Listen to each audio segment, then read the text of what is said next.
We interrupt our program to bring you this important message. Super Desperation Radio! Go!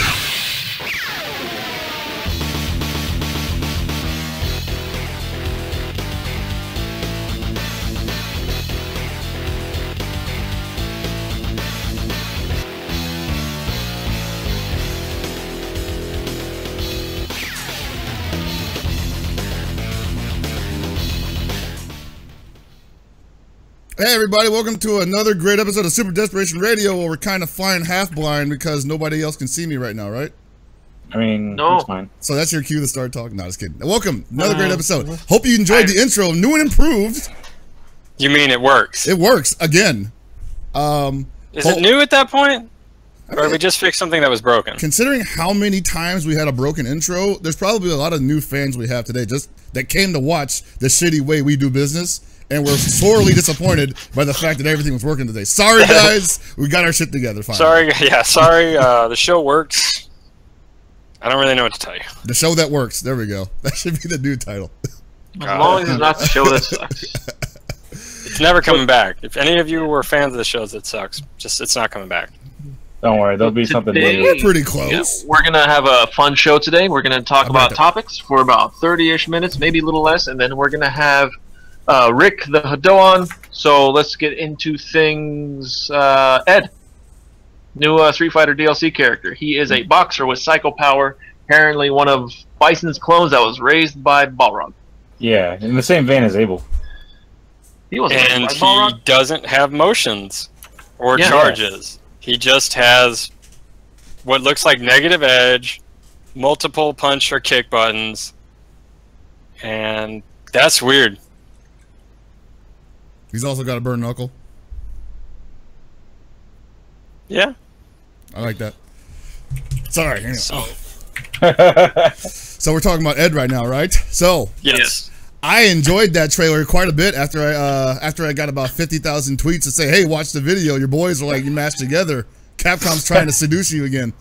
So apparently it's like an amalgam of like Terry Bogard, I guess Rock Howard too, and Nelson. Like, come on, guys. I'm only one man. I'm only human. I can only resist temptation for so long, Capcom. But what I want to know is, where were they keeping this guy the whole time? Because while I'm not saying the entire cast of Street Fighter V is like, you know, bleh or anything like that, he definitely kind of struck me as like the really cool creative character. And I'm kind of like, all right, but you know, looking at Colleen, I'm like, oh, that was close, but you could have did better. And then you did with Ed, and I'm like, why don't you just do that all the time?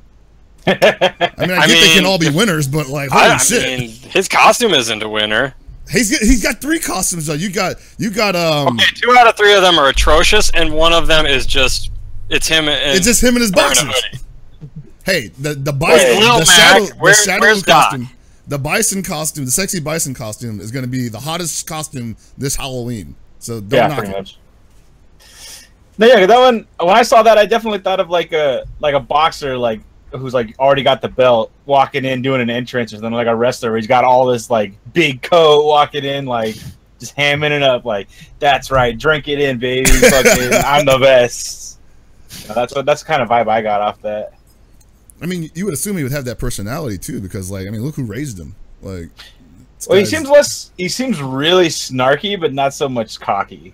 More so like he's like more of the subdued, really smug kind of character, rather than like gloating, overbearing, I'm way better than all of you kind of deal. He doesn't outwardly say it. He merely implies it with his actions. Oh, okay, so he's a Street Fighter channeler being. Yeah. So his V skill is called Psycho Snatcher. He sends out like a net or something like that, and it grabs you, I guess, and kicks your ass. It's kind of weird, but I like it. It leads to a power dunk. Yeah. The anti-air version is like Setsuna's grab from Last Play 2. It OTGs you, and it's pretty sick. Or puts you in an OTG state, rather.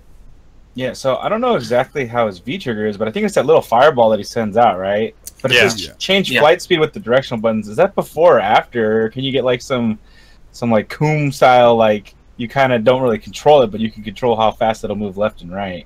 Because I don't know what it was, but it kind of looked like he was like, you punched it and it moved faster or something, but I don't know. Really? Did that work like that? I don't know if it actually did. Maybe that's what I just thought, but it was just I don't know.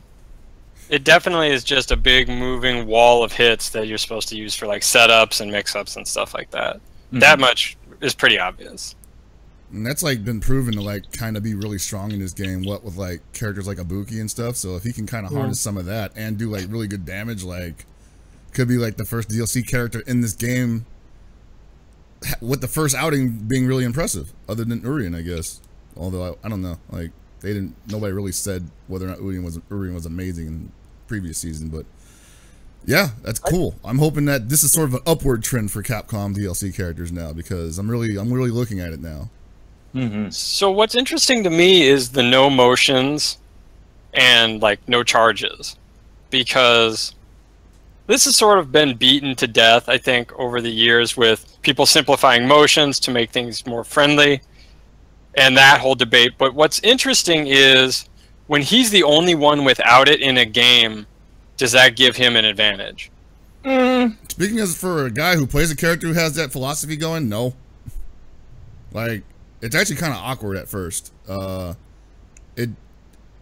guess for the purposes of just playing that character, it's cool. But from my experience, it doesn't really necessarily change your approach, I guess, to the general game. Like, I guess you won't be like, you won't be stuck like saying like I can't play characters that have motions now or something like that, like this is just too good. I mean, sort of in terms of when you don't have to do a motion to do a DP, aren't you going to be able to react to DP faster? Basically, is my point. I mean, I guess so, but we still don't know like if he's exactly.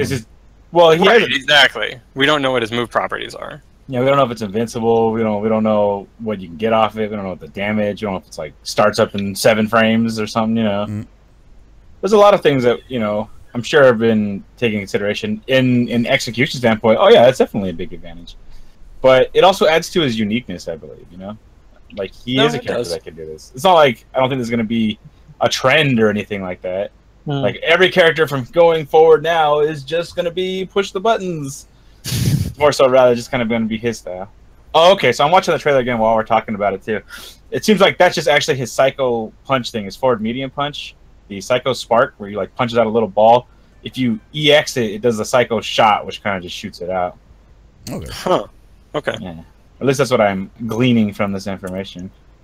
That's the one thing I am wondering. Like, if he doesn't have motions, how does he do EXs? Is it just like a direction and 2 buttons or something? From what I hear, you just push 3 buttons, but I'm not entirely sure. Yeah, EX buttons. Harrison confirmed on Reddit. They're 3 button presses. Yeah. I hope everybody maps a 3 punch button. Yeah, because I mean they were doing that in Street Fighter 4 with Ultras just to make sure they got Ultras. So I don't think there's anything new there, but I would definitely make sure you do that. I don't know. I'm still like I'm okay with people doing that, but like me personally, I still will never do that. I'm really bad about it too, but map 3 punch and 3 kicks, so that way whenever you want to taunt, you can hit all those buttons. That's the only reason why I have it. Am I going to taunt or super?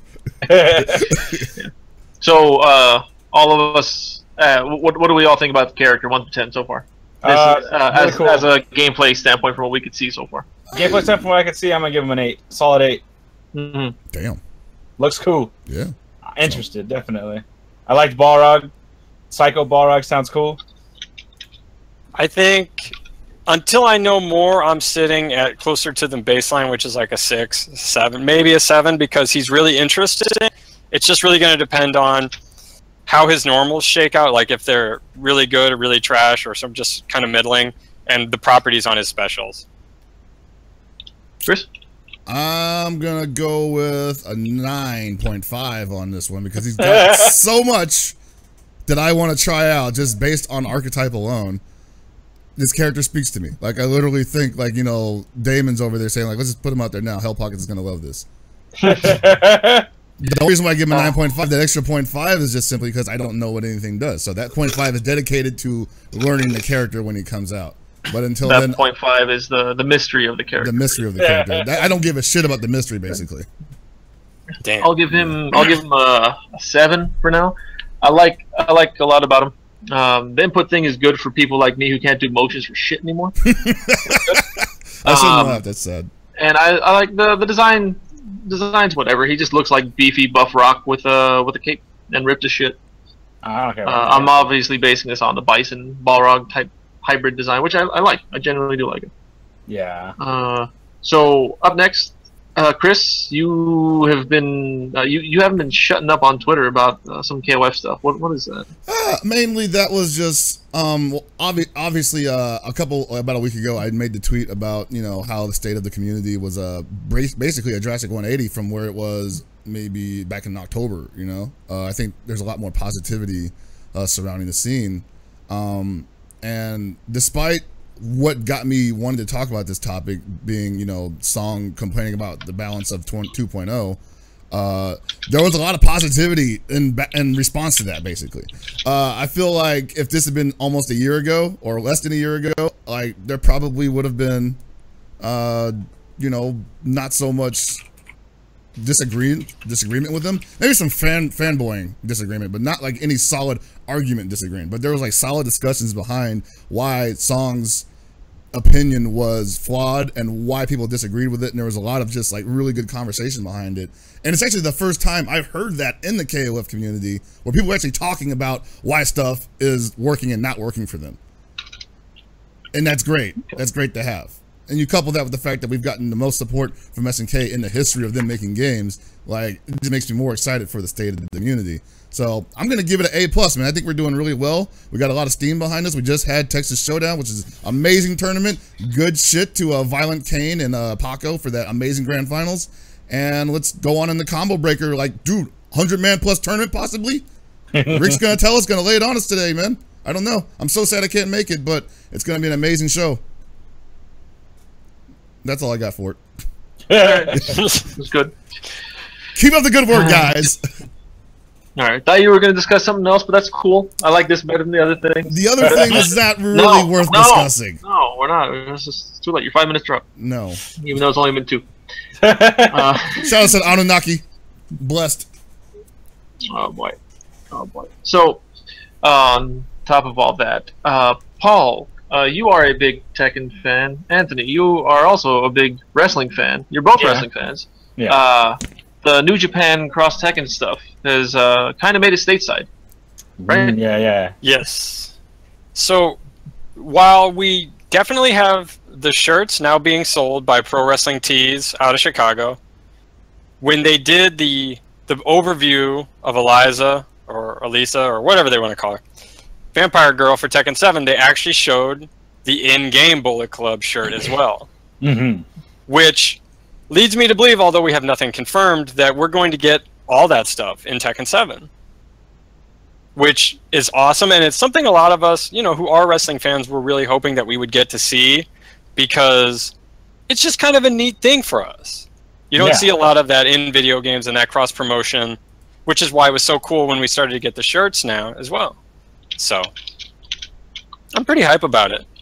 Yeah, it's gonna be pretty sick, and I mean, I could definitely see them kind of trying to want Tekken to be in that too, especially with kind of more of the global aspect they're trying to want. Yeah. We gotta have New Japan and Long Beach. From what I hear, extra tickets are actually going on sale today in like 15 minutes. Yep. I don't know if I'm gonna try and get them now again. I had my hopes dashed on the rocks earlier when I tried to when it first came out, but we'll see. It's a really cool thing. I think that it just sort of seems to dovetail so perfectly for fans of both fighting games and wrestling. Whereas New Japan is looking to get into the U.S. market more, and it just so happened that Tekken 7 was coming out around the same time, and for whatever reason, they just kind of worked together. So, yeah, it's really interesting too because now King has an extra super, Yeah, that's pretty cool. The Rainmaker. Yeah, he does the Rainmaker pose like Okada, and then he hits him with the Rainmaker. But the thing I'm wondering about that is that the initial hit is like the same thing, right? Like to start off the super, I believe, is the same move. But what happens after it? Is it? I wonder, is it going to actually change? Are they going to be on a different side, or are they going to be closer or further away after the super hits? Is it going to be the same?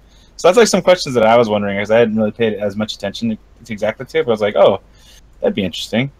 But if they have stuff like that, will there be other different supers they might add? I mean, just like little like throwbacks or reference it, but it's not like change it completely or anything like that. Yeah, I don't know about the situation after it hits. I don't think I've actually seen any gameplay footage of people using it. So obviously it'll have a relative usefulness, you know, compared to his other Rage art, depending on which one ends up kind of giving better Oki or better situation. Yeah, that's what I was wondering, because, like, you know, the other one, he hits him, puts him on his shoulder, points, drops him. They're close to him. But the Rainmaker, it almost looks like maybe will it do a side switch? Will it keep someone on the same side? Like, I wasn't entirely sure how it all kind of hammered out at the end. So that'll be interesting to see, because the side switch could be really good in certain situations, and also it's one of those things where, you know, what's always really good about throws is having one that side switches and one that doesn't. But when you're kind of locked into the one move and it always side switches, maybe you don't want that as much. Yeah. So yeah, I was just curious about that. I'm sure it shakes out to be the same. They probably looked at it and be like, "There's no way we would add that," you know. But who knows? I mean, maybe that's the benefit of one. Maybe we'll want to do more damage or something to that effect. So, you know, who knows? We'll just figure it out. Hopefully, we get it. You know, we get some more information and seeing people use it in arcade or something to that effect. Because I'm just really curious about how that kind of comes out from a design standpoint. Yeah, and I know a lot of people were really excited to see that the New Japan Cross Tekken shirts are actually available now. Even if, you know, it's not necessarily the exact same shirt as you would buy off the shelf in Japan, in some ways it's better because now it's in US sizes. Yeah, which exactly. I know was a big deal for some people who were kind of worried, like, well, I can try to import this, but is it going to fit the way I want it to? Now you don't have to worry about it. So every time I always see it, I'm just always like, okay, I see Fale's wearing the shirt. Where's the Fale size for me? You know, I mean, it couldn't be too different, right? So I actually might get both of them, even though I got the I already got the Bullet Club one. I might get an American one just to have it. Yeah. Okay. So, how about the bandana? Yeah, they haven't done the bandana yet. They actually asked people on Twitter. Somebody asked them, they're like, you know, are you guys going to do the bandanas? And they're just like, do you think people would buy them? And, you know, some of the people are just like, yeah, of course. So maybe it's always a possibility, I suppose. Just you had Steve, you had Steve, Mark, and Ringe wearing them at NCR commentary. People loved it. Like I went back and looked at chat. People were eating that shit up. Of course, people buy that damn thing. Yeah. Seems like easy money to me. So, sorry. How much are the shirts? 25 or 35? I wasn't. They are slightly different in price, but they're about. I believe they're both about $35. Okay, and I know several people who've purchased shirts from Pro Wrestling Tees, and all of them say the quality is legit. So, I mean, I bought one, and it's really comfortable and nice. Yeah, I've got a couple myself, and I enjoy them, and they seem pretty durable. You know, it's not like you get a shirt and it explodes, just kind of disintegrates. So, yeah, my shirts lasted quite a few washes in my really terrible washer and dryer, where other things have got destroyed. So, that's a testament to its quality. So, Pro Wrestling Tees, they got them there. It's ProWrestlingTees.com, right? Yes. Yes. All right, go there in the notes that they have there. Just tell them SDR sent you, and to add us like at SDRcast on Twitter. Sent you guys do that. We get kickbacks of nothing, but you know, just let I was about to say you're getting kickbacks. Shit, I messed up. Maybe we can get partnership somewhere at some point. Yeah, that'd be great. So with that, Injustice has a what is it, like a world tournament going on of some sort? Okay, so here's the thing: is that the announcement that was made today is semi-complete, semi-incomplete, because what they announced is 4 different leagues. There are regional leagues for the US, Latin America, and Europe. They all are kind of each their own individual little world. And then there's the Global Pro Series, which is both online and offline, and that is just events all across the world. Now, each of those 4 leagues has its own finals. Okay. And then in October, there is a global final. Well, that makes sense. Now, what has not been said is who gets to go to that global final. I mean, it seems obvious that people from each of those 4 will go, but it hasn't been delineated who's going to go, how many people are going to go, or how money is going to break down across the leagues either. But it's $600,000 is the pot that they announced today. Damn. Which is a whole hell of a lot of money. Yeah. Oh yeah. And they're doing this in partnership with ESL, of course, who they've worked with before, as well as PlayStation, Twitch, GameStop, who will be running the North America or the US version of it, and then it's like Game Elta, I believe was the name on it, and the Latin American and European versions I think are only online tournaments, but I'm not 100% on that. So does Injustice 2 gonna be on PC as well? I don't think it was announced for it. I think it's only been announced for Xbox One and PS4. Justice 2, Android and iOS. Okay, well, that's weird. No, I don't see any PC platforms so far. So, and of course we got the announcement of the first 3 DLC characters, who are Red Hood, Starfire, and Sub-Zero, along with shadows of other characters that are going to be added as well, which is also seems to have Raiden and Black Manta. Awesome. So there's a lot of news. I mean, the game comes out, today's what, the 8th? Yeah, it comes out in a week, so... I know it's going to be ready to go out, like, those are ready to go out the gate, right? The DLC? So I don't think the DLC are actually available on day one. I think if you buy the Ultimate Edition of the game, you will get those. It comes with the character pass, or the character pack, excuse me. But those 3, I don't think they're done yet. They just announced them to have them announced. Okay. And if you pre-register the Injustice 2 mobile app, you get Catwoman for free. Whoa. Yeah. Whoa. And if you pre-order, you get Darkseid, who looks awesome. Is it Darkseid or Darkseid, or is it both? I have always been told it's Darkseid. Okay, same. Up until the past 6 months, I've been told Darkseid. Yeah, It was Darkseid. It's so. I just decided to Google it. On the Wikipedia article in the Google cache, it says pronounced Darkseid. And then I click on the article, it says pronounced Dickseed.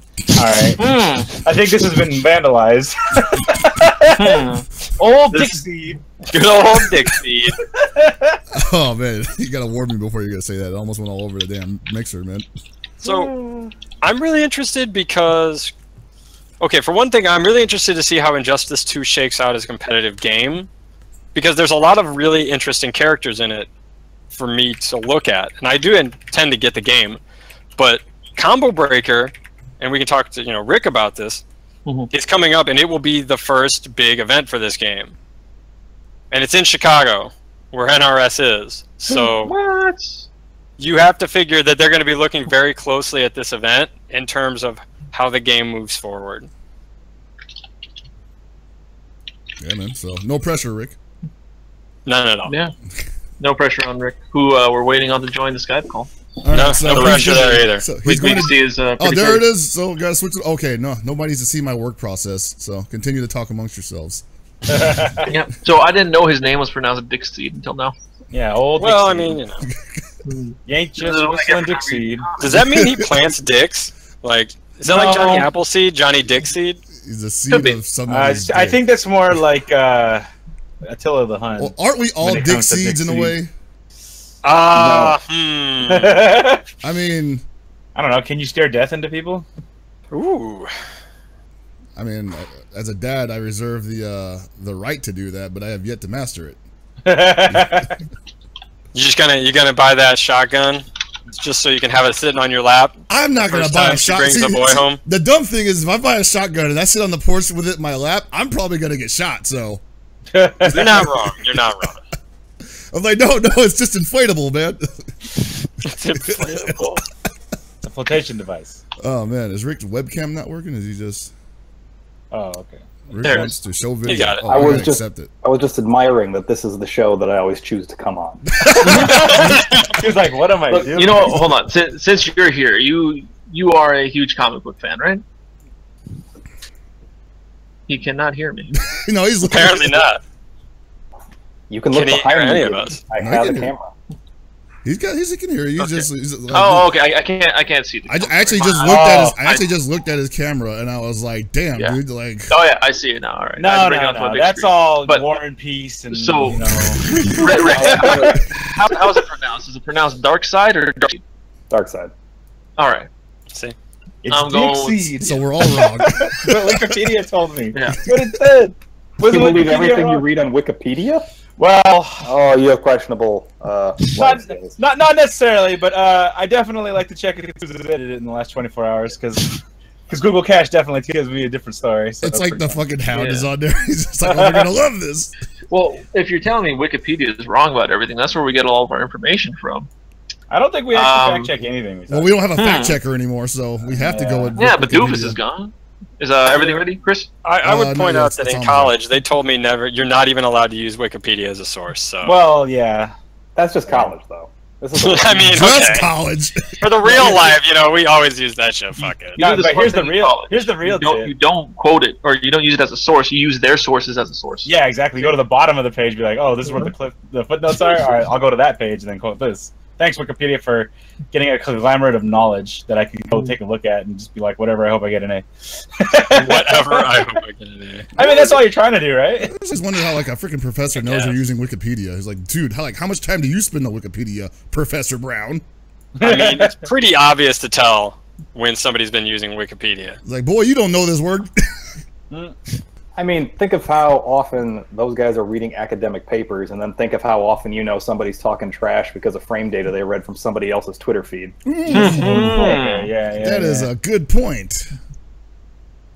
Got to fact check. Like, son, I know this stuff already. Didn't you know? Shoryuken's one frame. All right. Let me figure this one out. Hey, Shoryukens are real anti-airs? We're in that generation. Oh, Depends on which game we're playing. From what I hear, I think Akuma Third Strike heavy DP is like one frame, but I'm not gonna actually like tout that around because that sounds ridiculous. So, So welcome back to the show.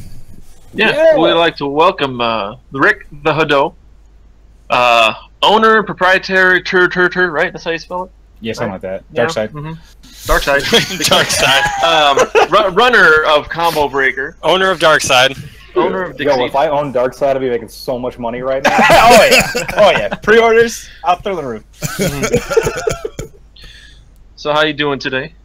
Not too bad. I off work, home, walked up the giant hill that seems to encompass every direction in San Francisco. Oh yeah.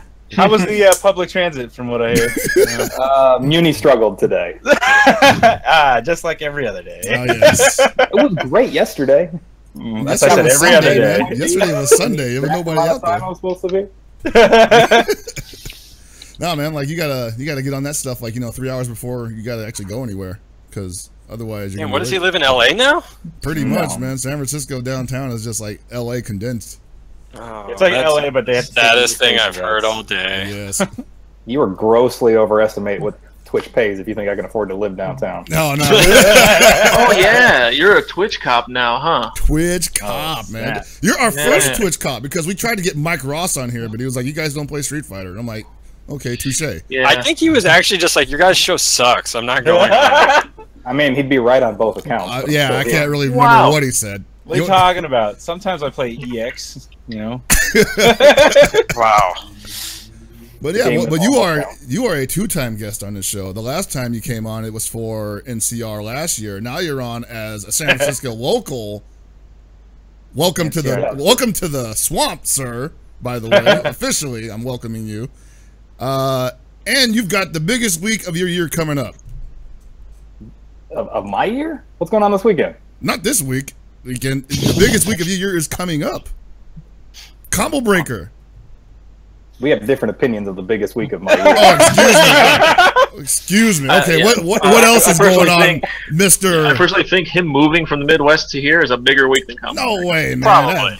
Nah, it's easy. Uproot Easy. your life to come to beautiful, sunny, gorgeous California? Man, great. It's an easy decision, man. It's real sunny over there, right? San Francisco's gonna be a breeze. Let me look at the radar. Oh, that's quite There's some sun out there. Yeah. Anyway, are you excited to run your own show again? I'm never excited to run my own show, but I'm looking forward to doing it and it being done. But nice. That's. I think that's the way you have to look at it. There's like so much stress involved in running one of these damn things, especially leading up to it. The weeks leading up to it might be the most stressful for you, right? Yeah, there's a lot to do, a lot of deadlines to hit, and now we have 2 premiere events to. Yeah. So nice. It's a big year. Yeah, totally. So, I mean, as much as you looking forward to it being over, obviously you put a lot of love and effort into this anyways. You haven't given up, you know, you're not just like, you know what, it's not worth it and don't do it. So yeah, you see the problem with that is if at any point I give up, I have to tell my old man he was right and I'm wasting my time. Oh no. I just can't. You gotta keep hashing it out until he finally buries the hatchet on video games. Yeah, pretty much. It's like, okay, maybe video games was cool for like a second. I'll concede the point, and you're like, all right, that's all I wanted to hear. I mean, that's what we're all waiting for, you know, Father's approval of our useless hobbies that have turned into semi-careers. It's a good life trajectory. Pretty soon, I'm gonna be that, like, you know, foreboding father who's gonna be like, why aren't you playing 10 hours a day? Dota players make $20 million a year. What are you doing with your life? Oh, when Dad turns a corner, you're wasting your life the wrong way now. Dad, I don't want to play a professional video game player. I want to be a philosopher. Get out of here. Like, son, you got 35 movements per second. You got 78 clicks per minute, son. Walkman's gonna be walking in on the regular, like, boy, why don't your homework have a power button? Nietzsche, we don't read no books around these parts. Slap it out of his hand. Get on that Dota, boy. Only gives them strategy guides and frame data to learn to read. Just for the most screwed up children. Man, letters we don't accept in this household are C, X, Z, sometimes Y. Also KD. KD is very important. Oh my god. KD is the only 2 letters you need to know about. That shit better always be 2 to 1. Oh, that'd be great. So, yeah, so Combo Breaker obviously is coming up in 3.5 weeks about? Yes, sir. Right? Pretty much. We're starting in 24 days. Jeez. Yeah, that's close. Yeah. And this is the print tomorrow. It's gonna be great. This is the 3rd year for Combo Breaker, right? 3rd year in Illinois. Yep. Yeah. Okay. Jesus.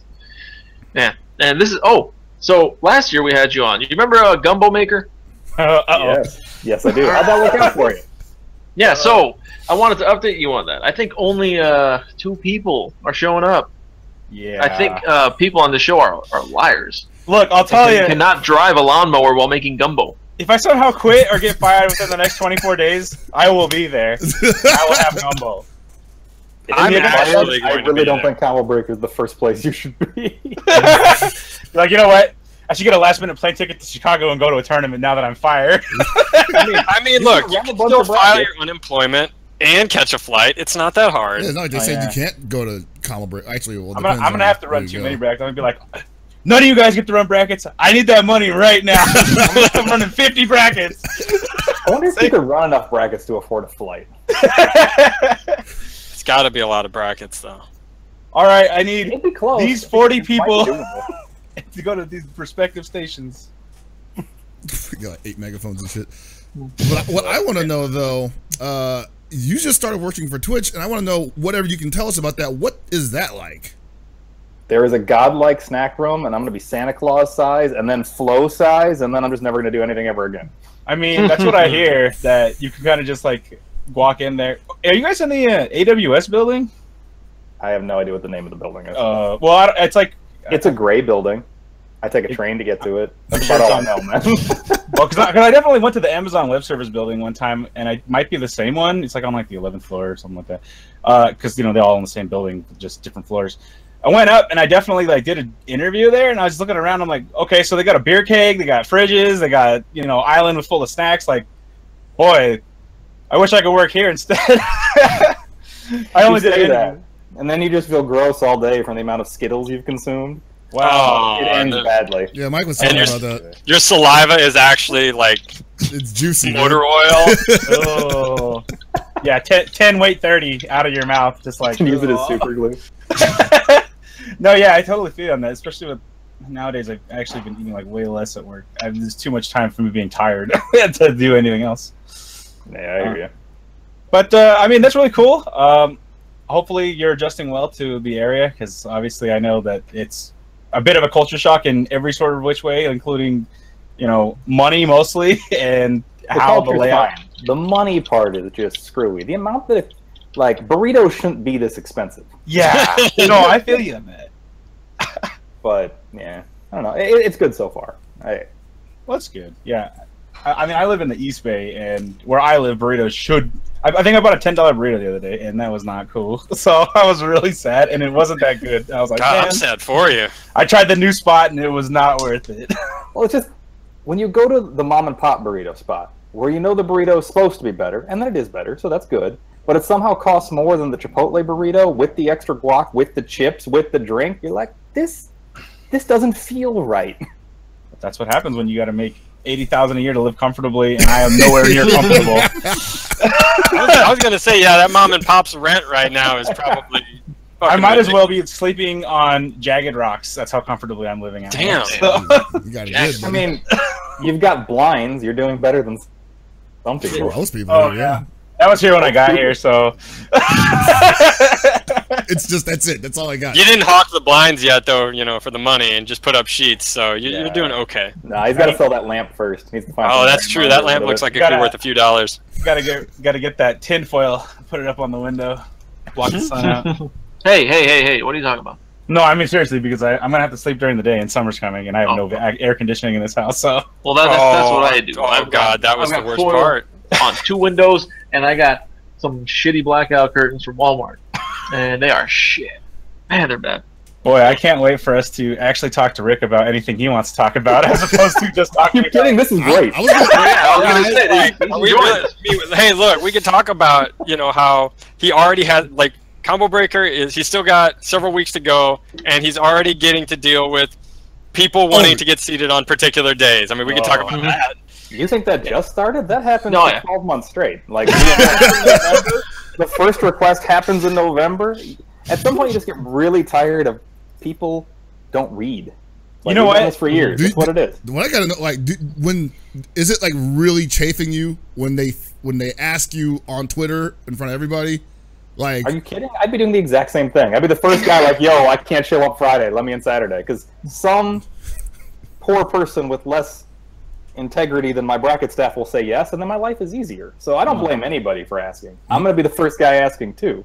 I just don't understand when people get really upset when you say no. It's like, isn't the expectation that someone says no? Like, your default should be rejection. Then you're always happy. pleasantly surprised. That's how I live life.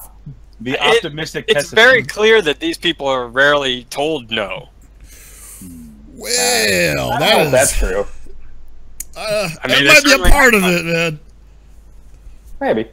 Like, I definitely think that when you go to somebody and you know, and obviously it's not their first time at an event either. So this is, you know, they should definitely understand that some of these people, you know, some TOs just don't do that. They should always just assume that, like you said, it's not gonna happen. Now, if they've been to enough events where they've gotten it to the point, you know, and they feel comfortable just asking because they expect the yes, that is a bigger problem, you know? That's definitely... I don't know. The false assumption here is that only elite players or known players ask for a Saturday pool. The reason that it doesn't really bug me is everyone asks for a Saturday pool. Like, I have hundreds of messages and emails every year of people of all walks of life for all kinds of reasons that can't play on Friday.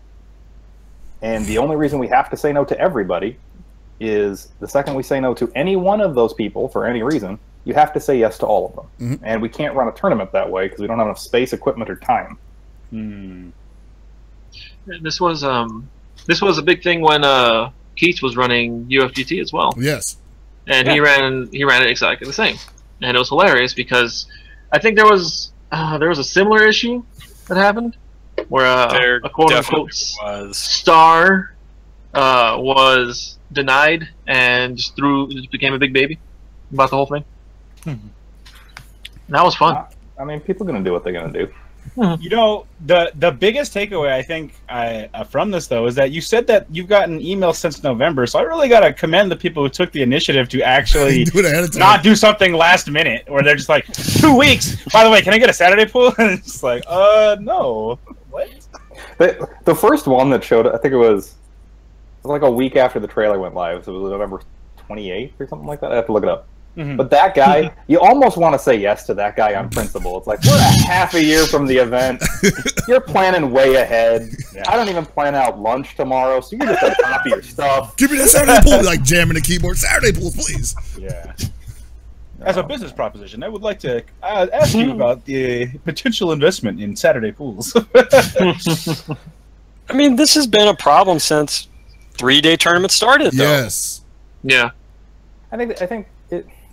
I don't really view it as a problem. It's a part of being a 3-day event. It's part of being a convention event. It's part of the fact that the majority of events are still 2-day events. I mean, up until last year, even EVO tried to run all of Street Fighter on a single day, where they just devoted almost all of their floor space and almost all of their equipment for 10 hours at a time.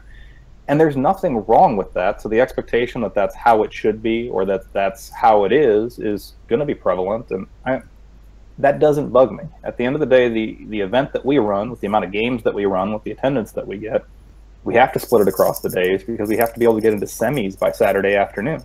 And if you got to be in semis at Saturday afternoon, you're not going to run all the rest of the pools Saturday morning. It's just not going to happen. So you start on Friday, you get done on Friday, you run your semis on Saturday, you get to your finals on Sunday. It works great. Yeah. For us, for what we're running. It doesn't mean it's going to fit what everybody needs. It's just what it is. So have we legitimately, and I mean like actually legitimately, because obviously there's jokes, and I don't think that anybody wants to be part of this, but graveyard pools, 24-hour venue? I mean, graveyard pools, no. 24-hour venue, yes. Yeah. I know Joey, Mr. Wizard, has been teasing 6 a.m. pools, 4 a.m. pools for the past few years. And at the rate EVO's growing, I don't want it to be a thing. It's either 4-day EVO or that, but we'll see. I'm sure they can. I don't want that to happen because Justin has the uncanny luck of always being in like the first pool of the day at every event he goes to somehow. Yeah. And just the idea of Justin Wong at 6 a.m. bodying very, very tired people, because Justin is a consummate professional. He will go to sleep. Yes. He'll get up. He'll probably have taken a shower, eaten breakfast, played a couple warm-up games. And somebody else is just going to be literally rolling into the venue, still in their comforter, just trying to roll their face across the buttons. Well, see, if it's EVO, Chris will be in the venue, still drunk from the night before, so it'll be like he's playing his normal way. So that's fine. 6 a.m. pools for Chris is great. Totally like at my best right there, 100%. Don't even need coffee. But yeah, with what you were saying about Justin, we've said this multiple times on the show. Every player should emulate Justin's work ethic when it comes to being a tournament player. The man is never late. The man is always there. He informs the judge of what he's doing, where he's going to be, how long he's going to be gone for. He is the perfect person to have in your pool if you're running a bracket. And if everyone was like that, these tournaments would run so much smoother. Oh, and speaking of running smoother, you guys are known for running a tight ship over at Combo Breaker, right? We try to, yeah. Told if people aren't there on time, they get booted because they're holding shit up, right? Is that right? I mean, that's true. We're not the only event in the world that DQ. Oh, I know. No, but I feel like I like this. You guys hold standards much more prominently than probably other events. I don't know if that's entirely true either. We just try to hold to a standard. Well, it's still better than most events. I had to deal with a 9.5 hour. How long did I say it was, Chris? 9.5 hour, 10-hour KOF tournament a few months ago. I wasn't a part of it. For finals? No, that was just leading up to top 8, and it was like a 90-man tournament. No, it was bad. Right. Yeah, because nobody wanted to actually do what they're supposed to do, except for you. And See, what you're telling me is the KOF tournament at Combo Breaker this year is going to take a week. How many setups you got? Enough. No, what's important here is the format, because Jabali was talking about this yesterday, where he was all like, man, 3 out of 5 for winners, losers, and grands is just like, that'll take all day. And I'm like, fine. I'm fine with it. Like, who else is who doesn't want to watch a full day of KOF 14? See, the only problem with that train of thought is nobody who plays KOF is going to be upset at the idea of watching more KOF. Exactly. I've seen that happen twice. Yeah. But I do understand the problem of KOF in the middle of the day is a game that can maybe take 2 hours and maybe take 7. Mm-hmm. Yeah. And you just have no idea going in because you can take the exact same players, and I'm not confident you'd actually find an average if you ran the tournament 12 times. So it's a harder game to schedule right now than most, and I think part of that is the game is new. Part of it is a team game, but also I think it's that, particularly in KOF 14, characters survive longer. Yeah, it really just depends, but yeah. Well, you also get that health back after every round, so yeah, it almost feels like there's 30-second rounds. Got it. Yeah. There are a ton of barriers.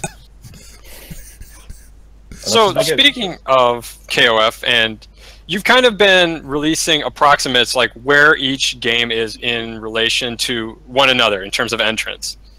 When do you guys plan on releasing the final numbers for every game? The evening of May 15th. Okay. So registration closes at 12 p.m. Central Time, May 15th. As soon as that's done and we've tabulated everything out, we'll put up pre-reg numbers. Cool. And I think some people will find some healthy surprises in there. I'm really interested to see because Exert is pretty high on that list, and I want to know. I really do. I can't. It's like kind of like waiting for Christmas. I want to know. So it's going to be a good year for Exert. I hope so. So speaking of Exert, are you guys running Rev 2? We announced today that we were running Rev 2.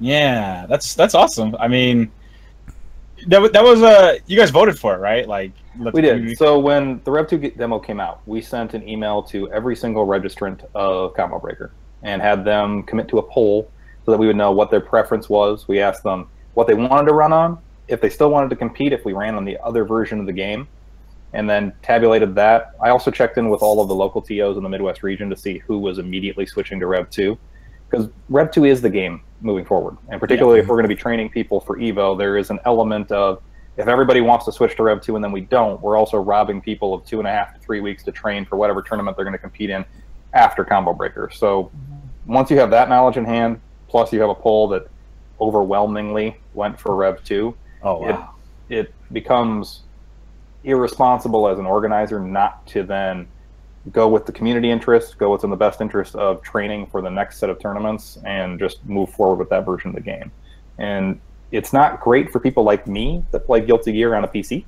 But on the plus side, I have a friend that has the Rev 2 demo. I can drive over to that person's house. I can practice. I can hopefully practice something resembling decent hours leading into the event. And if I can't, heck, I can reach out to me and we'll give them a refund for that game. So the poll was overwhelmingly in favor of Rev 2? So day one, it started very split.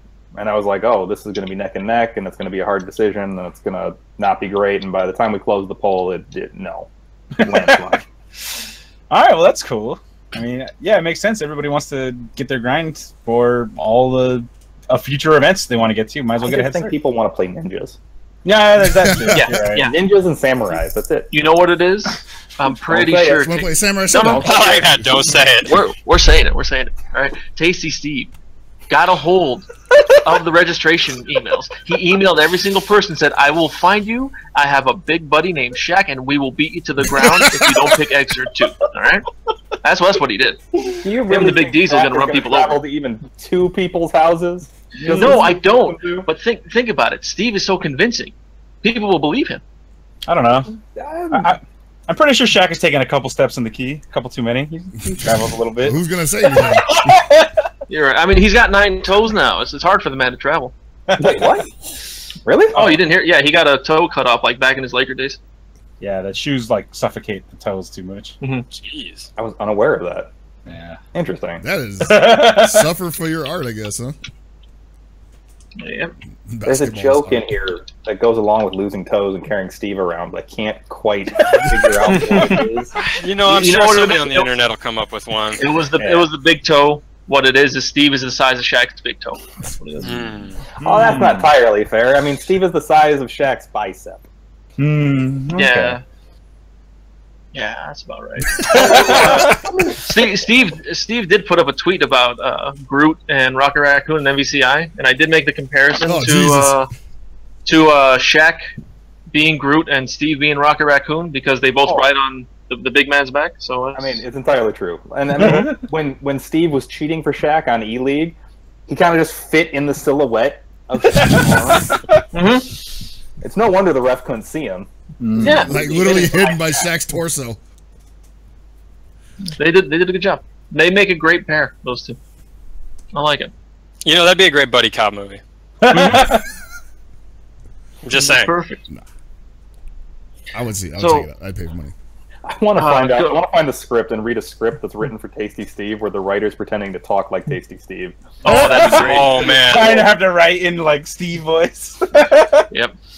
The language of Steve would be just incredibly difficult. Every other sentence just starts with "dude." I don't know why, but I just want to keep like not like I want to just do the typical thing and humbly like insult Shaq a little bit. Be like, Steve will be like, "Shaq, take the shot," and he just like misses like every shot. So with Combo Breaker numbers, you didn't announce actual numbers yet, but you've announced the order of which game has the most entries to least. Yeah, we've been updating kind of what the leaderboard looks like week to week. And with that, people assume, like here, KOF people see their name at the bottom of the list right now. They assume that it's going to be just like a small tournament for King of Fighters. Without going into numbers, like can you, since KOF is the lowest, how beefy is this tournament in terms of numbers? Okay, so KOF's not the lowest. Oh, it's not the lowest anymore? Wait, no, that's not what I said. Oh, the list that's on Twitter, the leaderboard is only going down 8 places. Oh. Combo Breaker runs 18 games. What is wrong with you people? I just want you to use a few more brain cells than you apparently have left. that is 18 more games than you should be running. I thought you wanted to. Oh man, you're just asking for a headache. Right now. It's like, damn, dude. 18 games. I think you'll be pleasantly surprised with KOF's numbers, which then in turn kind of will direct opinions on all the other games that are right around KOF's numbers, that are right there on that pecking order. There's a lot of games kind of right on top of each other. Oh, that's good to know. Well, quintuple digits. In the words of Eris, top 8 hot dog. Let's go. Let's go, King of Fighters. So, with today, the official announcement of the Injustice Pro Series, Combo Breaker is an event for this. Is there anything special you guys have to do to be part of this? We have to apparently have curried the favor of WB and NRS at some point along the line. And then we have to run a good, efficient tournament and broadcast it successfully to at least the standards of what Injustice wants set forth from here, and do so on time, hopefully without the internet crashing or a variety of the other issues that can kind of get in the way of doing that. On the plus side, we have great guys like Seg to have headaches and panic attacks for 3 days straight and kind of help make that happen. Nice. Oh, I'm sure he's going to love me. He's going to be like, you know what, Rick? This is your event. You take over from here. And then we all just back away slowly. Seg walks away, and then the whole thing just kind of collapses in on itself and is sucked into the void. Everybody tunes in, and it's just reruns of Naruto from Wizard World for 3 days straight. You guys are just going to let Steve run the stream, is what you're saying. Yeah. I'm pretty confident at this point the Steves could commentate that game for 3 days straight. They'd be sitting around, it'd be 7 hours later, they'd be just drunk dying on the stream going, let me tell you a story. And then we'd go through all of Naruto's lore. I don't need to. You know what? I don't need to do that in my life. I recepted that one time for. Yeah, I'm good. Man. So this year, you guys are officially a premier tournament for CBT. Yeah. I think this is the first time a Midwest tournament is a premier event, right? First ever. We finally noticed. Wow. How does it feel to have Capcom finally notice you guys? I mean, it's good. There's no vindicated. Might be the right word. Mm-hmm. Like it's cool to finally have that opportunity somewhere within 8 hours driving distance of the entire Midwest instead of 22 hours or a plane ride or something of that nature. And it's cool because it also means that in theory more players are traveling to the event. A few less than we, I guess, would have wanted because of E-League and Kumite, but at the same token, it is still an influx of interest and attention in the region, and the region has good players. Like, I really want half of the country to show up and then Brian F. to just run through them. I don't even know who that is, but it sounds like a secret killer, huh? He's the guy who beat Chris G on King of the Hill E-League, ESL. Oh. Yeah. And he did really well at, was it DreamHack Austin? Yeah. Man, why do I know this? I don't even play this game, Chris. What are you doing? I only got back because of Ed. Why do you expect Chris to know things? Look, man, he's the host. I'm not paid to know stuff. That's why he doesn't know things. He's the host. He's the guy that goes, hey, FX, tell me the things. How about that thing? What's But he that doesn't thing do all that about? either. Thank you, Rick. I didn't say he did his job well. Oh, okay. Well, that's Fuck you, fair. Rick. I guess you made a value point. Welcome to SDR, everybody, where we insult our guests. No, we insult Thank you, Rick, but fuck you, Rick. It just went so fast. We appreciate having you on. This is like this close to being like, oh, you always So give me actually- a compliment, man. Now that we're about mid-show, and obviously we have this little thing going on, do you have an additional Hell Pocket story to tell us past last year's Hawaiian barbecue fiasco? No, Chris just has terrible taste in food. I don't like to.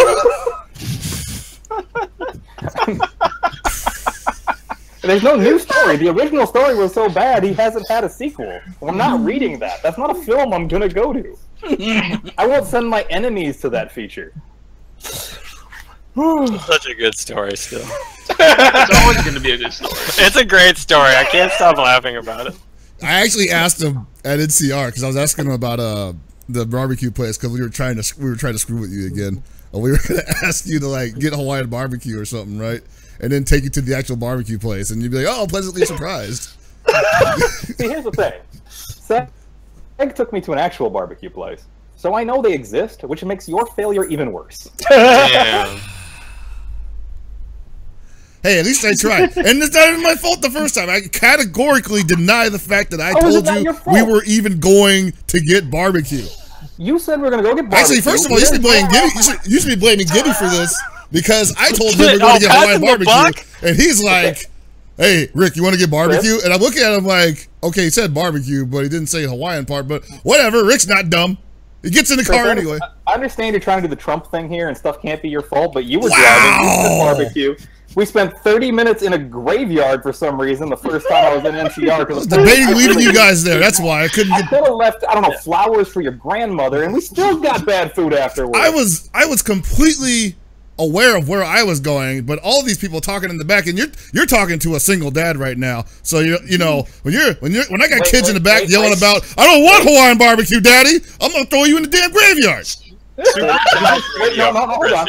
You just used people talking as an excuse for not going places that you thought you were going. That's right. If you're riding in the car with me, I'll turn that shit around if I don't like what you're saying in my back seat. If you had turned me around, I could have got a shitty cheeseburger from the hotel and ate better. You had some good katsu that you threw away. You threw it away. Terrible. You wouldn't even give it. You could have gave it to somebody. You could have like. No, I don't want to. You didn't even throw. No, like, the way you threw it away. The way you threw it away was the best. The way you threw it away was like you didn't even throw it in the trash. You left it on top of the trash so that people could walk by and see katsu. I'm Like, sorry I hey, said free anything. katsu, but it's on top of a fucking trash can. I'm not sorry you said anything. Because that belonged to the buzzards, not humans. So, This was amazing. I'm so glad I came on there. It's a great show. I'm over here dying, but I am too, dude. I'm so done. How are there people watching this? Wait, what? I think our views are going up. So That's, I don't know what's wrong. Went down. What people don't seem to realize is that when we shit on Chris, the viewer count goes up. Heck, no, So, when that's why I'm when on you trash ESPN. talk Anybody, the viewer count goes I up. mean, that's This is true. why You're we're right there. playing this is why heels are more popular than faces. Yeah, you ain't wrong. Oh, we got Cap Cops in the chat too. We gotta clean it up, guys. Hey, Damon, what's up? yes. Damon, I'm still waiting on that DLC code, buddy. You know what I want. You're gonna keep waiting. I mean, I know, that's fine. I'm just gonna keep bugging him. He's my buddy. he's gonna trade you a DLC code for that hat, and we'll see what gives in first. Okay. I got that. Oh, speaking of hats, you've got a hat on that I don't see too many people wear. Is it limited edition? What is it? Can you go into the details of this hat? Limited edition Tekken Tour hat from 2016, which you can buy in a gold colorway now. But no, this one you had to either earn or be staff or ask Markman repeatedly. Okay. I like that last part. I think that's what I'll do. That's because that's the only part that you ever would have a way of getting said hat. Yep. You're not going to win. I'm not competing. I'm not winning Tekken. I'm not winning anything. I'm broken. I mean, you beat Jabali in a $100 money match in Breaker's Revenge. Jabali's a bitch. What do you expect? He's not beating me in anything. Come on. Bring him. We're gonna have him on the show in a couple weeks anyway. I'll talk shit to him on the show. It's gonna be great. I didn't allow this. It's fun. It's gonna be a great month, man. So, does anybody have any more actual questions before we go to viewer questions? I had a question because with Injustice 2 coming out, and you guys being the first major event for it, are you planning any kinds of exhibitions or anything to show off? I mean, we've got a preliminary schedule coming out soon, so maybe not. You'll find out. I think a lot of people are possibly wondering, will there be a another chapter in the 13-0 saga? We don't have one of those. There is no never-ending story there. Well, are you going to make Carl White and Sonic Fox play each other for its first attempt? No. Why not? Because I'm not that interested in entertaining You're you. never interested in entertainment, man. No, he said entertaining you. He's Not me. interested in entertainment, I'm just not not watch you. the damn thing. I'm only gonna wait till it ends, and I'll report on it afterwards. he just. Then why would he even do it?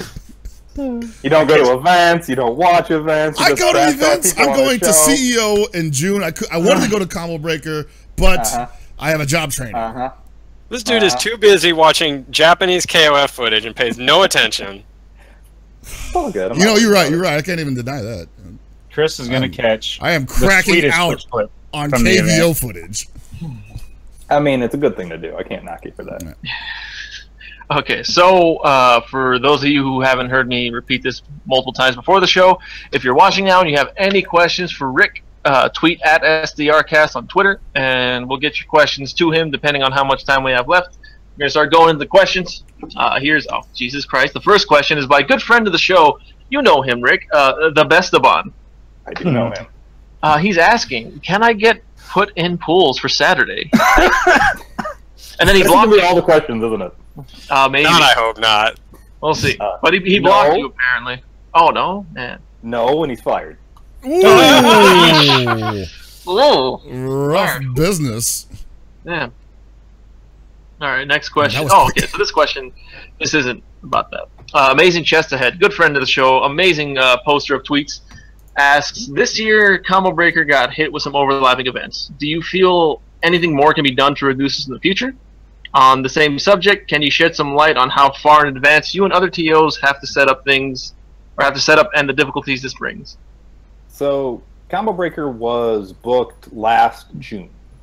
So we book almost a full year in advance. Basically, we get done with the event, we do the budgeting on the event, we discover how much we lost and whether or not that's emotionally damaging, and then we book the event for next year. At that point, we kind of wait on it. We announce our event usually in November, which is when we announced it this year. In terms of overlaps, it's then talking to the other TOs in the country to try to avoid overlaps as best as possible within the community, and then kind of just hoping that the pubs and developers don't book events on top of our events. As the community grows, as saturation becomes more present, as more outside interests get involved, something like Turner has a schedule to fit to for something like E-League. Could they have moved it around for us?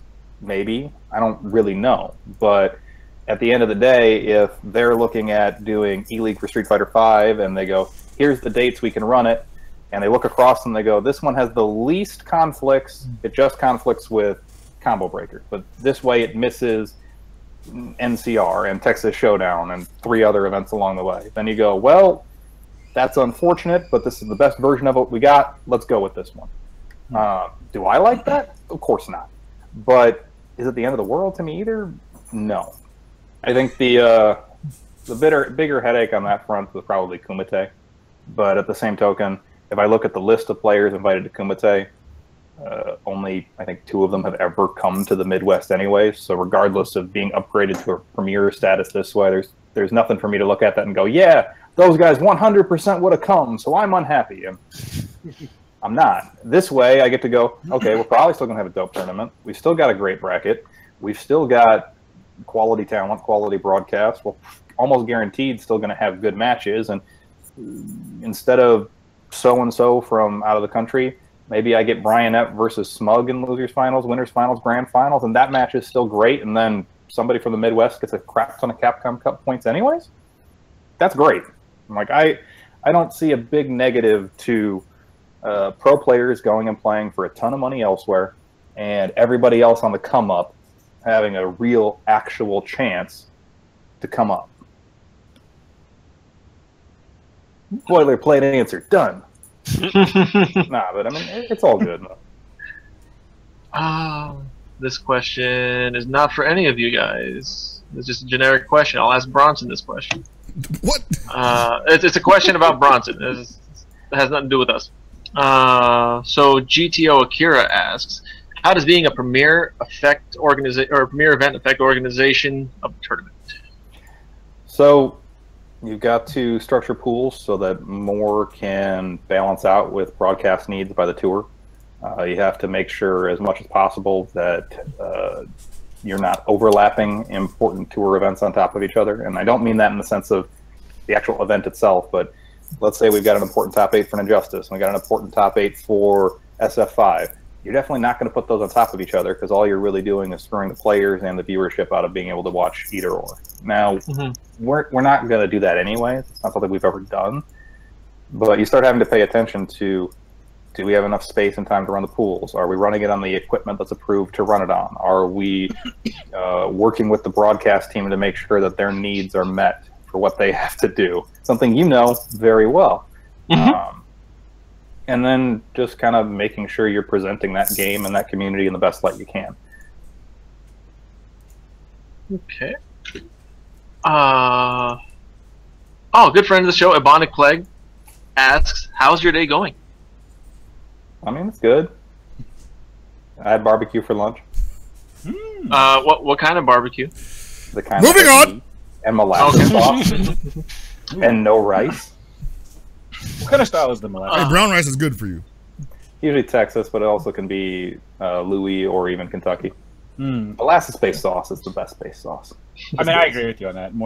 I like that more than vinegar sauce. It's not the same that they're bad or anything. Yeah. Okay. Guy with random ASCII emote named Kirk asks, I registered for Combo Breaker with a fake name, Razor T-Bone. Is this going to be a problem when I pick up my badge?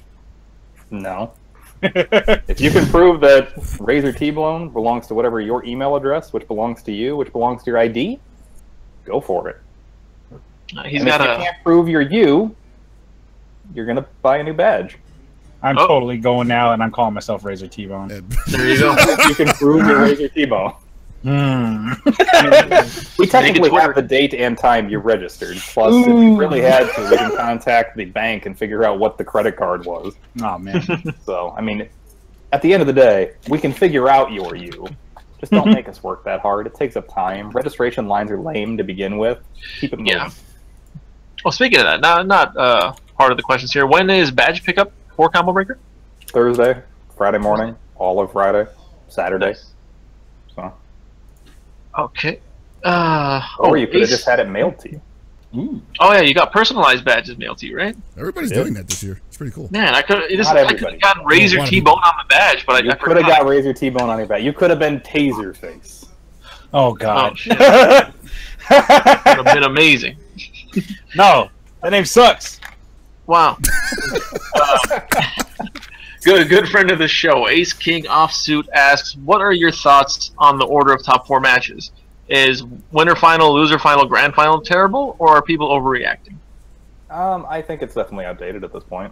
We should be running winners finals and losers semis, giving people a chance to recharge.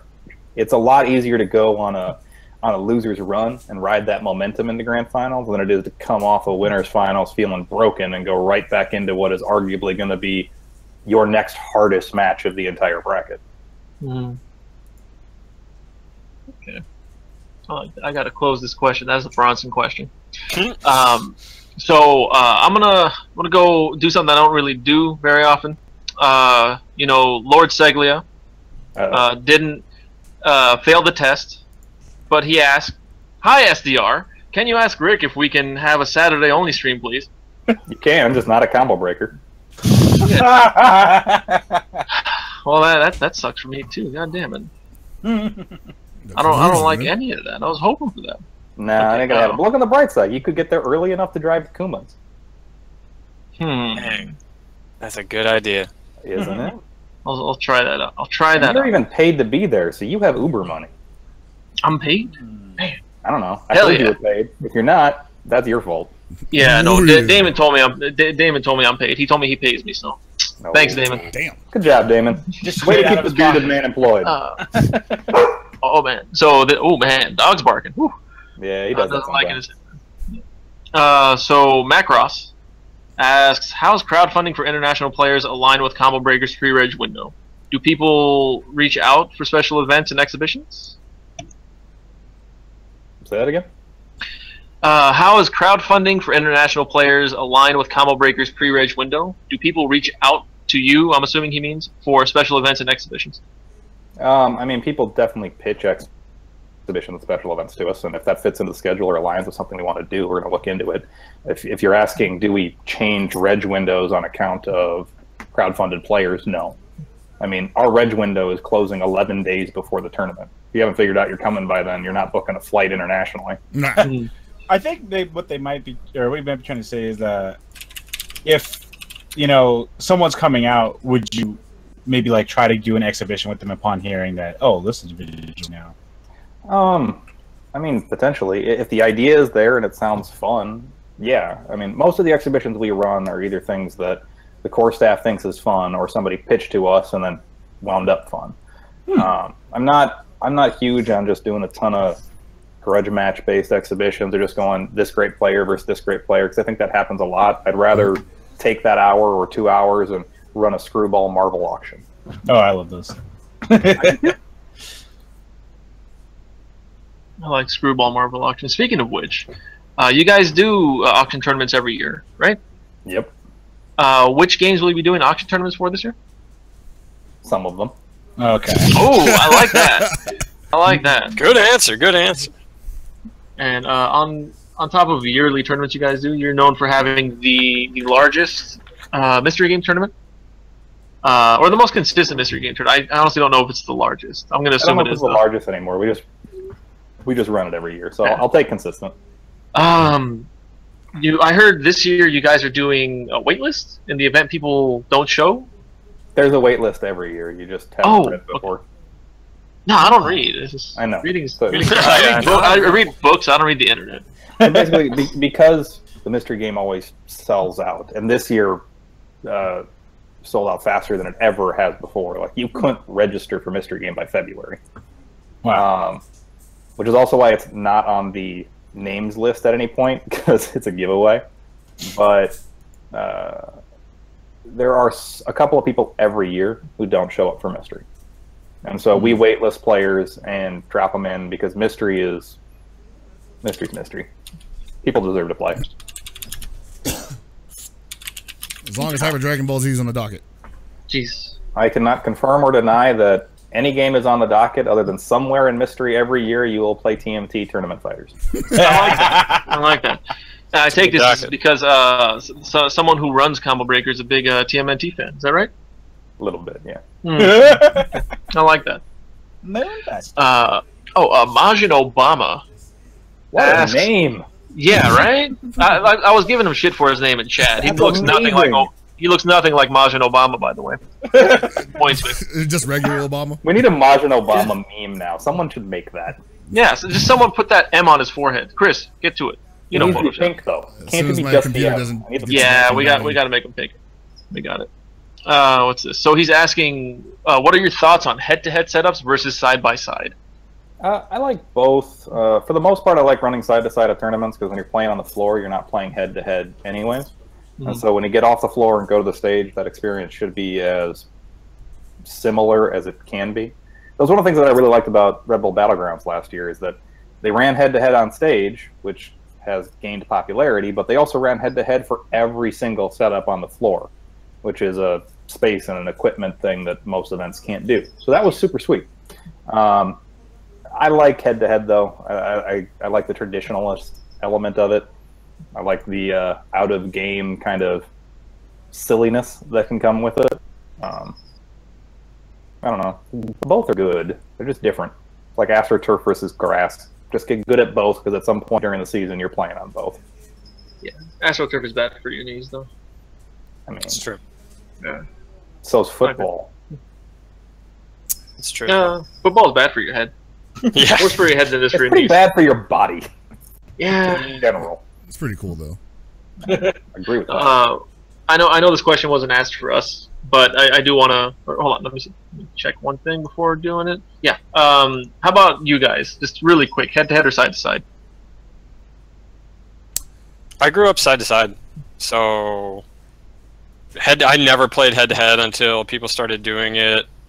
Really in tournaments. I guess I played head to head a couple times in SoCal arcades, but never before then. Anthony? I pretty much have exclusively played side to side. I think the first time I played head to head was when I had to play on stream at NCR this year. Like, honestly, I've always had to be next to someone, and I'm always the guy who's like, you know, I'm trying not to be an asshole. I'm obviously bigger, so I'm kind of sit off to the side. But those motherfuckers, they encroach upon your space so damn much, especially on a cab. It's like, god damn. I'm trying to be good. I'm trying to be kind to you, and you're taking full advantage of everything that I'm giving you. Oh man, those Twinkies gimmicks. Hawaiian barbecue buyer. What do you think of head to head, side to side? We'll have a special guest on in a moment after your opinion. My philosophy on head to head is versus side by side is I don't really care. I'm gonna lose either way. So I like it. Mystery guest. How about you? Head to head fucking sucks. All right. Thank you for joining us, mystery guest. The world will never know who you were. They just know that's a fake name. They'll never figure it out. I just literally saw his name pop up in there. I'm like, oh, what the hell? Yeah. I'm so happy I came on this show. I'm going to reiterate that right now. This is a great decision. I did have do this more often. 2 quick questions. Somebody in the chat, Monique, my spouse, asked, what is spectator fee for Combo Breaker? There isn't a spectator fee for Combo Breaker. Hey! So, Gaming Generations has very nicely provided spectator passes this year, so she can come, your mom can come, Chris's dead grandma can come. It's just like the whole family can show up. It'll be great. But, yeah, no, it's a good thing. I like that you can bring friends and try to get them into the community that way. Reg fees can be a tall order if you have somebody that only wants to casually hang out, watch a couple games, maybe play a casual. They're not really into it yet. And I know over the past couple of years, we've had people who came as spectators just because a friend was coming and invariably kind of got addicted to the event experience and are coming back this year as not only paid entrants, but we have guys that are paid entrants entering 4 or 5 games where it's just, that's a cool thing to me. We're trying to grow the community, and so that's probably the most effective way I can think to do it. And the other question I had was, with Tekken 7 not officially being on console yet, I know you can't say when pools will be, but will there be downtime where people will be able to play the game with the new characters? Absolutely. Awesome. Okay. I need to play some Kuma, so... Yeah, same. What the hell's wrong with you Midwest people in Kuma? God damn it. I mean, bears, He's man. cool? He hits you with a fish. I mean, what's on, man. cooler than that? The Bears, man. Come on. The Bears. I went there. You guys The asked me. Bears. Yep, I mean, we're going to be in Chicago. Might as well. The Bears. Exactly, I mean, right? Come on. When I played Kuma and Panda in Tag 2, I called it Team Ditka because it's the Bears. We actually did have another question. I don't know if you saw it. The one from Benigmatica. I think I saw it, and I may have skipped over it for a reason. It's not. It is. It's a question. It's not. You've said the name now, so... Okay, Yeah, I was like, you All right, definitely summoned it. All So, right, Benigmatica asks, any thoughts of Bandai Namco supporting Gundam Versus as an esports game now? It's already announced as a Western release. Rick, this is your question. I mean, if they're going to, awesome. If they don't, not as awesome. I mean, that's kind of up to them and what they want to do with the game and what the community wants to do with it. I don't think I have a controlling interest in that particular development one way or another. I gotta say, if we do have Gundam versus esports, are we doing head-to-head or side-by-side? I was about to say, boy, 4 setups, man. People hated setups for games beforehand. Gundam versus is gonna make y'all hate your lives. Yeah. 3v3 at the same time. It'd be great. Oh yeah. Oh, that when Dissidia decides to finally hit PS4, and you have to play 3v3 essentially Gundam versus. That's gonna be a nightmare for tournament players. You're gonna have a separate building just for Dissidia and Gundam. You're gonna have to have people just bring like cabs like from Square themselves. Like, Square, please sponsor our event. Bring your game. What it has to happen is it has to evolve into one of those things like when you go to an old arcade or some sci-fi convention that has the giant Gundam area where they all got the shelled tank units to get in. I feel if it goes esports, it has to go that way. That's the only esport I can think of where I would be okay with soundproof boots. Just lock into your little mech situation. Have that would actually cameras in there to feel super awkward. It's great. Yeah, and it's not about head-to-head or side-by-side. It's all about the pod. Put them in the pod. Just mount them sideways on a wall in a hotel ballroom somewhere. You gotta drop it into it. Okay. So, I think outside of EVO, Combo Breaker is one of the first, if not the first event to ask for commentary reels from commentators. Mm-hmm. I don't know if we're the first or not. That's something I've tracked. Yeah, I know. It's not something I've tracked either, but it's the first time I've heard of it because I've had so many people talk to me about it. I mean, I knew it was a thing. I just never had people talk to me about other events doing this. How was it this year in terms of applications? You guys get a lot? It was pretty good. We got about the same amount as last year, which was interesting. I thought there'd be less or more because obviously last year you get a flood of people on the first time who don't get in, and you always worry that kind of kills the interest or destroys the ambition. But many of those people resubmitted this year. Many of those people resubmitted with reels that are better than last year's, which is actually very cool. Unfortunately, many of them still won't get in because there's only so many spaces, and that feels iffy. But we've got new voices again this year that I think it's cool to see have. We've got returning voices again this year. We've got a couple of surprises that I'm happy about. And hopefully we get to keep offering people opportunities or keep at least giving people inspiration to improve. As long as we're doing that, I feel good about it. That's really cool. So, like, obviously people that put reels in might not have gotten in last time, might not have gotten this time, but it's not like you're never going to get in at some point. Like, no, and there is somebody who didn't get in last year that definitely put in a reel this year and got in. So that's good. There are success stories to point to. Nice. And do you guys have a dedicated staff for this that listens to the reels and helps determine, or is it just you? No, we've got a staff. So last year I listened to all of them on my own, every single one. And I've still listened to almost all of them this year because I feel obligated to micromanage, and I'm a masochist. I don't know. It's whatever it is. But I've also subjected other people to this now that can, A, help ensure that I'm not applying any confirmation bias, and then on top of that, just make it easier to get it done. So most of those actually should be going out this week. So that'll be cool. So, my next question is the same thing. I applied for Combo Breaker commentary, and I just need to know: did you at least check out my application? You personally, not the staff. I mean, yes, because A, I recognize your name, and B, I want to find out how terrible you actually are. But now, was it the Evo reel? No, I got a better reel. It wasn't the Evo reel. That would have been too perfect. Come on. That cures insomnia. I opened that reel and actually just expected it to be you staring at the camera. I was gonna do this. But for the application process, minus the reel, how out of a 1 to 10, how convincing was it? How good was it? I mean, accurately, or do you want me to troll you right now? No, accurately. Everything I said every single thing I said is the truth. Nothing was a lie. It's all true. That's not accurate at all. It is. Nerd Josh can confirm. You can't even say that with a straight face. Like, I want to give you an honest 7, and then you're like, everything I say is true. It is true. Like, name one thing in there that's not true. I'll tell you.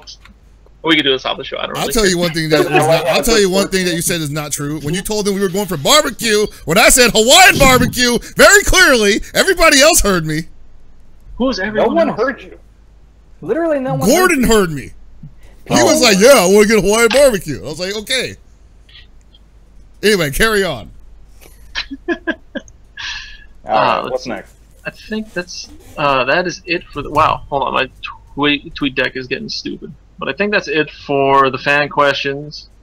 Any of you guys have any questions for him right now? I do have one. I have an unimportant but important question. Which Marvel omnibus is behind you?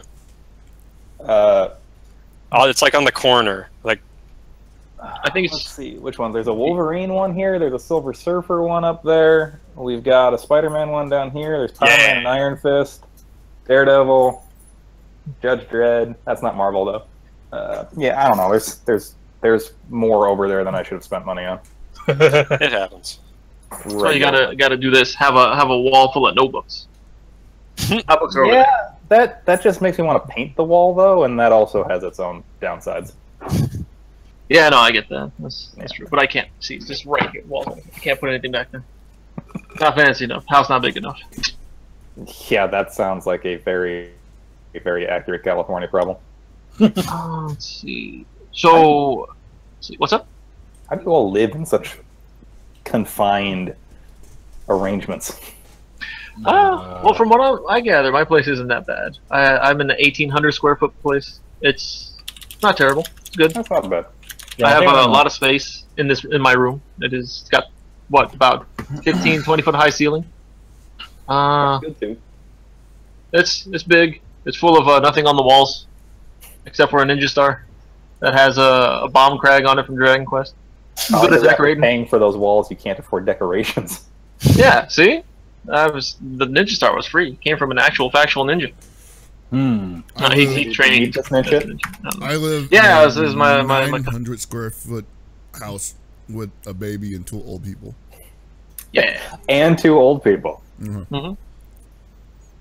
Is one of them the grandma we keep joking is dead? No. No. Yeah, I mean, she's my daughter's grandma. Yes. She is a grandma. There you go. Yeah. But my last question for you is there a list of places for Combo Breaker goers to go eat when they're not playing or enjoying anything going on at Combo Breaker? There's a Portillo's down the road. There's Giordano's down the road, but they also deliver. There's a Culver's across the street, which depending on your preferences of fast food, you'll either love or hate because it's somewhere in the middle. The resort itself has 5 restaurants, 2 of which are actually not bad. And then down the road, there's like a Walmart with a grocery store. So if you're trying to just eat cheap, your room has a fridge in it. Stock up. Okay. Is it a super Walmart or just a regular Walmart? It's a Walmart in the Midwest. Even if so, it's they're all super super Walmarts. Yeah, that's what I was gonna say. Yeah. All right, cool. And everyone who's listening, registration for Combo Breaker, you said closes next Monday at midnight Central Standard Time or Central Daylight Time. Oh, noon. Closes at noon Central Time. Noon? Oh, okay. So wake up, register over breakfast. Then we're going to close registration so that we can tell you how many people actually registered. Awesome. And then give the bracket team a much too large list to do in a week. Just in time for SDR Monday. Hey. Yeah. You can talk about it and probably go nuts over a couple of numbers. Hell yeah. Sounds about right. So you guys can all follow Combo Breaker at Combo Breaker FGC on Twitter. And you can follow Rick the Hadou at the Hadou. Both all one word. Very simple, very clean. I like it. No underscores. Underscores are annoying. And not my favorite thing. Yeah, don't like them at all. And I think that about covers everything. Anything else we want to cover tonight, boys? I think we're done here. I think that's pretty good. 8 p.m. Pretty good episode. I want to thank Hadou for coming on. Are we going to see you at 1UP tonight? No, I have to finish Combo Breaker prepping, which is pretty much going to take from now until Combo Breaker. Wow. That's so very sad. I mean, so you and Seg are ducking tonight. Got it. It's true. I'm not ducking. I have things to do. Like I'm gonna duck you in Street Fighter anyways. You gotta beat the other guys first before you play me. Okay. A. Show's over, guys. See you later. B. Getting through those minions to get to you is like playing the Die Hard arcade game when you get to the top of the tower and it's just that disappointing boss that dies in 2 hits. But you get that cool 2-player battle mode. You do. But 2-player with Hell Pockets is still a single-player game. I'll see you in June, sir. Yes, you will. All right. Well, that about wraps it up for this week's episode of Super Desperation Radio. So from everybody here, good night and good luck.